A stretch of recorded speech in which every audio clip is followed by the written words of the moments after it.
In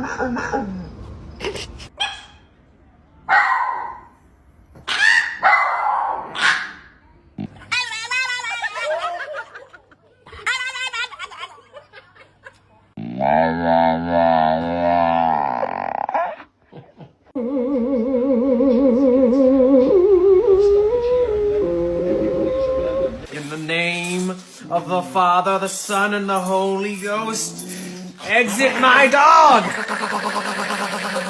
Oh,